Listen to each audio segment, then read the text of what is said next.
ശാസ്ത്രീയ വേദപഠനം ബ്രഹ്മം തൊട്ടുകൂട്ടൽ ക്ലാസ് 69 താരകാസുരൻ്റെ കഥ.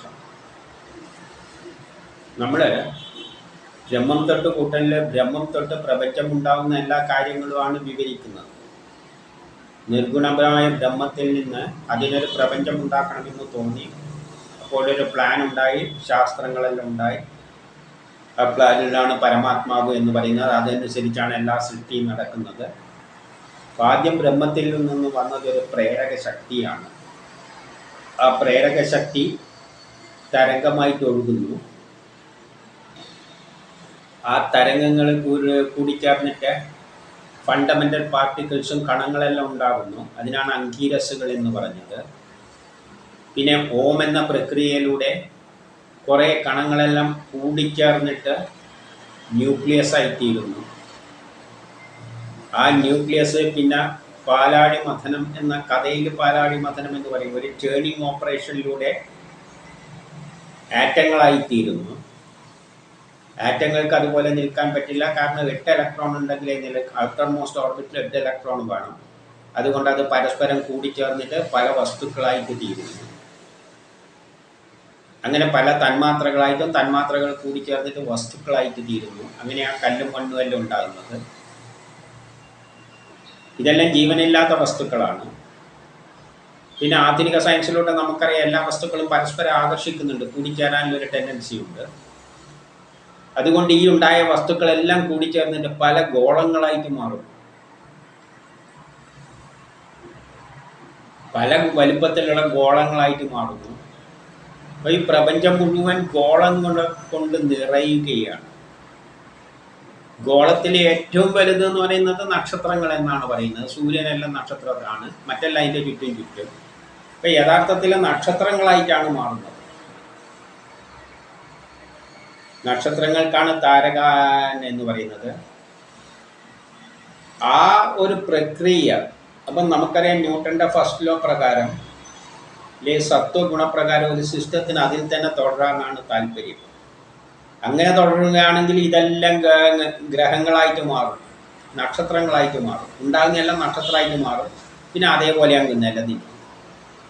അതിൽ നിന്ന് മാറ്റം വരേണ്ടെങ്കിൽ ന്യൂട്ടൻ്റെ സെക്കൻഡ് ലോ പ്രകാരം ഒരു ബലം പ്രയോഗിച്ചേ പറ്റും. ഒരു ചേഞ്ച് വേണം.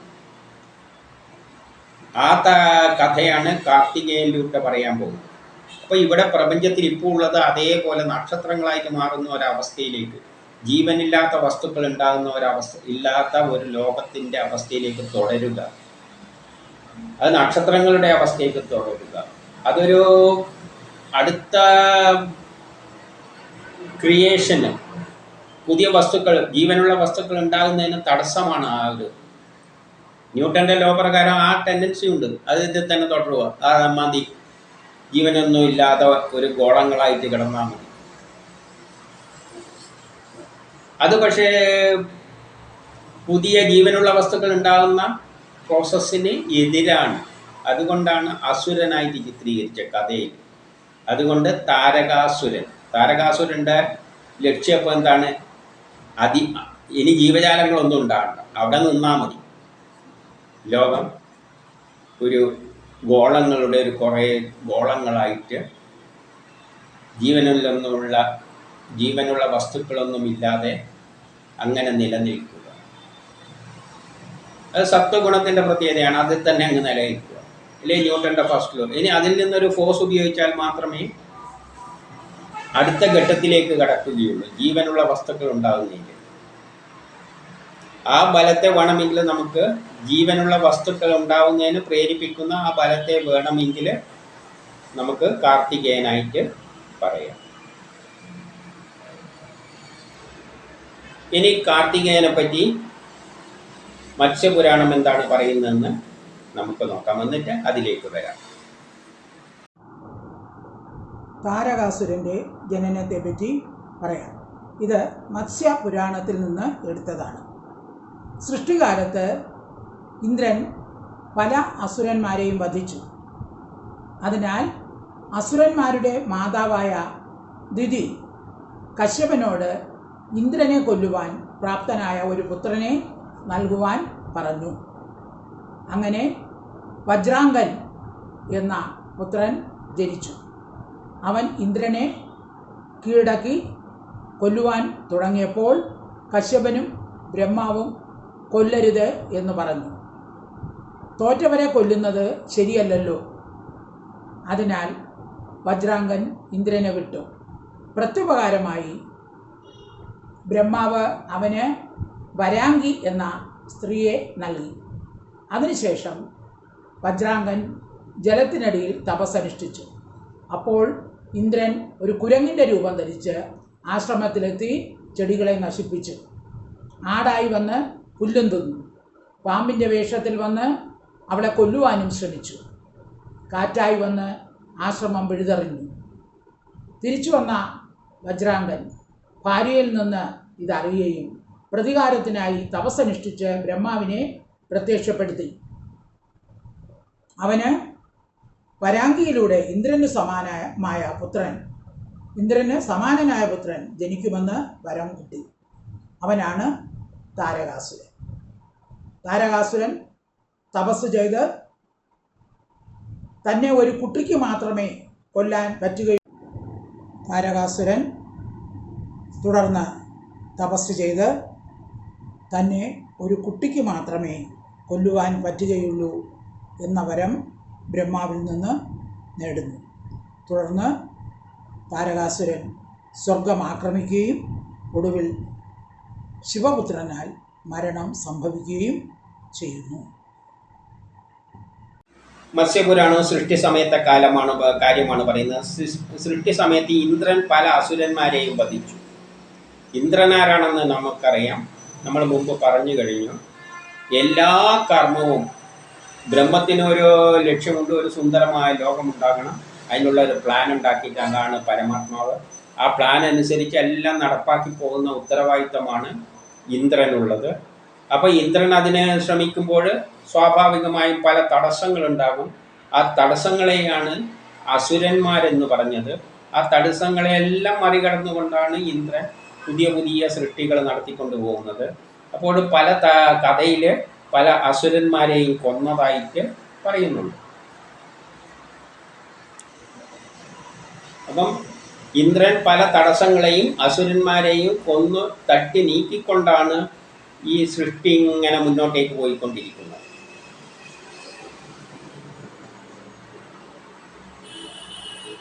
അപ്പോൾ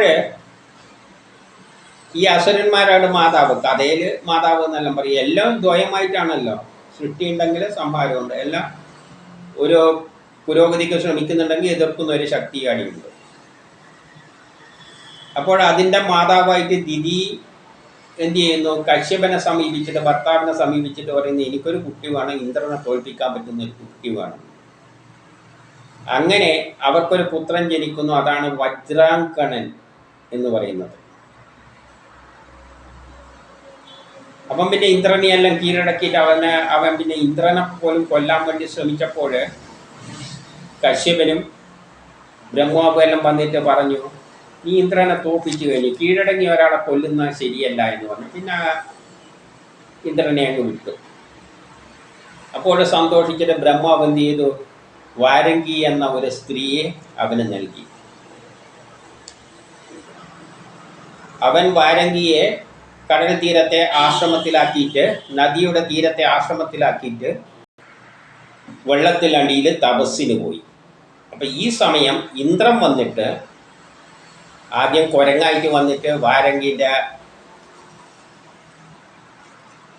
ഉള്ള ആശ്രമം, അതായത് അവൻ്റെ ഭാര്യയുള്ള ആശ്രമം എല്ലാം ആക്രമിച്ചു. ചെടികളെല്ലാം നശിപ്പിക്കാൻ തുടങ്ങി. കുരങ്ങായിട്ട് വന്നിട്ട്, കാറ്റായിട്ട് വന്നിട്ട് എല്ലാം വന്നിട്ടാണ് അവസാനം അവളെ തന്നെ കൊല്ലാൻ വേണ്ടിയിട്ട് ആടായിട്ട് വന്നിട്ട് അല്ല പുല്ലെല്ലാം തിന്നു തീർക്കുന്നു. അവളെയും കൊല്ലാനും ശ്രമിച്ചിട്ടുണ്ട്. ആശ്രമമെല്ലാം തകർത്തു. ഇതിൽ നിന്നും നമ്മൾ മനസ്സിലാക്കേണ്ടത്, ആ സമയത്ത് എന്താ പുല്ല് വർഗ്ഗങ്ങളെല്ലാം ഉണ്ടാകുന്നുണ്ടെങ്കിൽ അതെല്ലാം നശിച്ചു പോകുന്നുണ്ട്. ഇന്ദ്രൻ മുഖാന്തരം തന്നെ നശിച്ചു പോവുകയാണ്. കാരണം ഇന്ദ്രൻ എന്തെങ്കിലും, കാരണം ആ കാലഘട്ടത്തിൽ ഒരു ജീവനുള്ള ഒരു വസ്തുവിലേക്ക് മാറേണ്ടിക്ക് അത് വലിയൊരു പ്രക്രിയയാണ്. അപ്പം എന്തെങ്കിലും അതിൻ്റെ അകത്ത് ചെറിയ ഫംഗസ് എന്നെല്ലാം പറയുന്നില്ലേ, ആദ്യം ഉണ്ടാകുന്ന പൂപ്പലുമാരിയെല്ലാം ഉണ്ടല്ലോ, അങ്ങനെ വല്ലതും ഉണ്ടാകുമ്പോഴും അത് നശിച്ചു പോകുന്നു എന്ന മീനിങ്ങിൽ അതിനെ അടുത്താൽ മതി. കഥയിൽ അങ്ങനെയെല്ലാം വെച്ച് പറയുന്നത്. അങ്ങനെ ഇരിക്കുമ്പോഴാണ് വജ്രാംഗനൻ വരുന്നത്. അവൻ ഭാര്യ ഇതെല്ലാം പറഞ്ഞു കൊടുത്തു, ഇങ്ങനെയെല്ലാം ഇന്ദ്രൻ ചെയ്തിട്ടുണ്ടെന്ന്. അപ്പം പ്രതികാരം ചെയ്യാൻ വേണ്ടിയിട്ട് പുള്ളി ആദ്യം തപസ്സിന് പോയി. ബ്രഹ്മാവ് പ്രത്യക്ഷപ്പെടുന്നു. അവന് ഇന്ദ്രസമാനമായ ഒരു പുത്രൻ ജനിക്കണം എന്ന് പറയുന്നു. അങ്ങനെ ജനിക്കുന്നു. അതാണ് താരകാസുരൻ. അപ്പം ഇന്ദ്രൻ എന്തെല്ലാം കർമ്മങ്ങൾ ചെയ്യുന്നുണ്ടോ അതിനെല്ലാം ഇടങ്കോലിടുകയാണ് താരകാസുരൻ്റെ പരിപാടി. താരകം എന്ന് പറഞ്ഞാൽ നക്ഷത്രം, നക്ഷത്രങ്ങളായി മാറുന്ന ഒരു ടെൻഡൻസി. എന്തുണ്ടായാലും അത് നക്ഷത്രമായിട്ട് മാറും, അത് ഗോളങ്ങളായിട്ട് മാറും. ജീവനുള്ള ഒരൊറ്റ വസ്തു ഉണ്ടാക്കാൻ സമ്മതിക്കില്ല. അപ്പം ഇന്ദ്രൻ അവിടെ പകച്ചു നിൽക്കുമ്പോഴാണ് ഈ താരകാസുരൻ വരുന്നത്. അപ്പം താരകാസുരൻ ഒരു തപസ് ചെയ്യുന്നു. ഇതിനു വേണ്ടിയിട്ട് ബ്രഹ്മാവിനെ പ്രീതിപ്പെടുത്തി ഓനെ ആരും കൊല്ലാതിരിക്കാതെ പഴുതു വല്ലതും നോക്കിയാണ്. അപ്പോൾ അങ്ങനെ ചോദിച്ച വരം എന്ന് പറയുന്നത് ബ്രഹ്മാവോട് ഒരു കുട്ടിക്ക്, ശിവനുണ്ടാകുന്ന ഒരു കുട്ടിക്ക് മാത്രമേ കൊല്ലാൻ പറ്റൂ എന്നുള്ളതാണ്. ഒരു കുട്ടിക്ക് കൊല്ലാൻ പറ്റില്ല എന്നുള്ള ബുദ്ധി വെച്ചിട്ട് പറയുകയെന്നായിട്ടാണ് കഥയിൽ ചിത്രീകരിച്ചിരിക്കുന്നത്. പക്ഷെ അതിൻ്റെ പിന്നിലൊരാശയമുണ്ട്.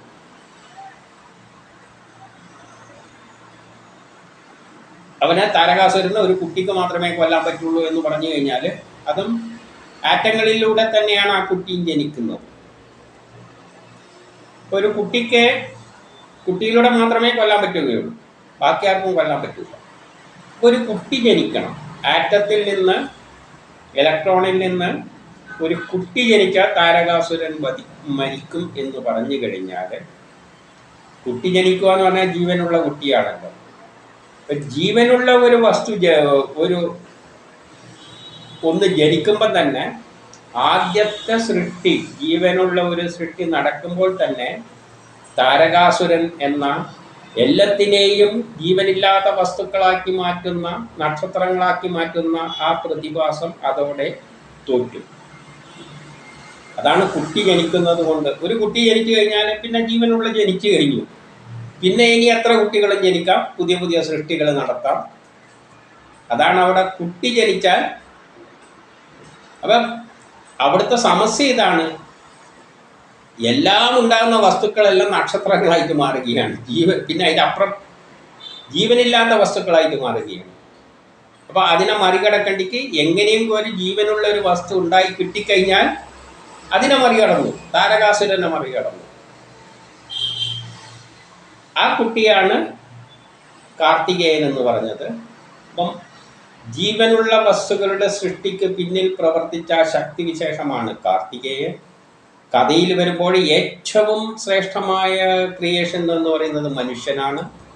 മനുഷ്യൻ്റെ ഏറ്റവും ഉയർന്ന രൂപത്തിലുള്ള ഒരു കഥാപാത്രമായി കാർത്തികേയനെ ചിത്രീകരിച്ചു. ആ സൃഷ്ടിയാണ് ഏറ്റവും മഹത്തരം. അങ്ങനെ ശിവൻ എന്ന് പറയുന്നത് ആറ്റങ്ങളിലൂടെ തന്നെയാണ് ഈ വസ്തുക്കളെല്ലാം ഉണ്ടായിരിക്കുന്നത്.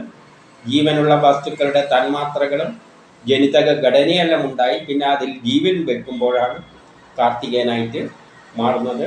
ജീവനുള്ള വസ്തുക്കളെല്ലാം ക്രിയേഷൻ അവിടെ നിന്നാണ് തുടങ്ങുന്നത്. അതോടുകൂടി താരകാസുരൻ എന്ന ആ പ്രതിബന്ധവും ഇല്ലാതാകുന്നു. കഥയിൽ പിന്നെ ഏറ്റുമുട്ടുമ്പോൾ എന്തെല്ലാമാണ് അവിടെ സംഭവിച്ചിരിക്കുന്നത്. ഒരു ജീവനില്ലാത്ത ഒരു വസ്തുവിൽ നിന്ന് ജീവനുള്ള വസ്തു ഉണ്ടാക്കുമ്പോൾ കുറേ കാര്യങ്ങൾ അവിടെ നടക്കും. അത് ഒരു വലിയൊരു പ്രക്രിയയാണ്. അപ്പം പലതിനെയെല്ലാം തട്ടിമാറ്റിക്കൊണ്ട് വേണം. അതൊരു യുദ്ധമായിട്ട് വിസ്തരിച്ചിൽ പുരാണ കഥകളിൽ പറഞ്ഞിട്ടുണ്ട്. അതിലേക്കൊന്നും ഇപ്പോൾ കിടക്കുന്ന അതെല്ലാം കെമിസ്ട്രിയുടെ ഡീപ്പായ വശങ്ങളാണ്. ഒരു ജീവനില്ലാത്ത ഒരു വസ്തുവിനെ ജീവനുള്ള വസ്തുവായിട്ട് മാറ്റണ്ടെങ്കിൽ അതിലിടക്ക് ഇന്നും ശാസ്ത്രത്തിന് കണ്ടെത്താൻ പറ്റും എങ്ങനെയാണ് അതിൻ്റെ അകത്ത് ജീവൻ കയറി വന്നതെന്നുള്ളതെല്ലാം വളരെ കോംപ്ലിക്കേറ്റഡ് ആയ ഒരു പ്രതിഭാസമാണ്. അതിലേക്ക് ഇപ്പം കിടക്കുന്നില്ല. അതിനാണ് താരകാസുരനും കാർത്തികേയനുമായിട്ടുള്ള ഏറ്റുമുട്ടലായിട്ടെല്ലാം വിവരിച്ചിരിക്കുന്നത്. ആ കഥയിലേക്ക് നമുക്കൊന്ന് അടുത്ത ക്ലാസ്സിൽ വേണ്ടിയിട്ട് ജസ്റ്റ് ഒന്ന് കടക്കാം. അല്ലാതെ അതിലേക്ക് ഡീപ്പായിട്ട് കിടക്കാനൊന്നും ഈ നിമിഷത്തിൽ ശ്രമിക്കുന്നില്ല. കാരണം ഇത് തന്നെ സയൻസിലേക്ക് കെമിസ്ട്രിയിലേക്കെല്ലാം കടന്നുകൊണ്ടാണ് പോകുന്നത്. അതിലേക്കും എല്ലാം കിടക്കുമ്പം പിന്നെ വളരെ ഉള്ളോട്ടേക്ക് അങ്ങ് പോകേണ്ടി വരും. ഇപ്പം നമ്മൾ ദശാവതാരത്തിൽ മത്സ്യം കൂർമ്മയെത്തിയുള്ളൂ. ഇനി വരാഹത്തിലേക്ക് പെട്ടെന്ന് തന്നെ കടക്കണം. അതുകൊണ്ട് ആ കഥ അടുത്തതിൽ പറയാം, ചുരുക്കിയൊന്ന് പറഞ്ഞുകൊണ്ട് അങ്ങ് പോയി കളയാം. അല്ലെങ്കിൽ ഇവിടെ നിന്ന് നീങ്ങാൻ പറ്റില്ല. കെമിസ്ട്രി തന്നെ പഠിപ്പിക്കുന്ന ഒരു ക്ലാസ്സായി മാറിപ്പോകും. അതുകൊണ്ട് ഇതിവിടെ ആ യുദ്ധമൊന്നും അധികം വിവരിക്കാതെ ഇവിടെ മതിയാക്കും. അടുത്തതിൽ ആ യുദ്ധത്തെ പറ്റിയെല്ലാം കുറച്ചൊന്ന് പറയാൻ വേണമെങ്കിൽ ശ്രമിക്കാം അടുത്ത ക്ലാസ്സിൽ. അതായത് അധികം വിഷയത്തിലേക്ക് കിടക്കാം. കാരണം അവിടെ ഒരു മഹിഷാസുരനെ പറ്റിയെല്ലാം പറഞ്ഞു വെച്ചിട്ടുണ്ട്. അതൊന്നും പറയാതെ പോകുന്നത് ശരിയല്ല എന്നതുകൊണ്ട് അടുത്ത ക്ലാസ്സിൽ ചുരുക്കി അതിലേക്ക് ആ കഥയിലൂടെ ഒന്നങ്ങ് കടന്നു പോകാം.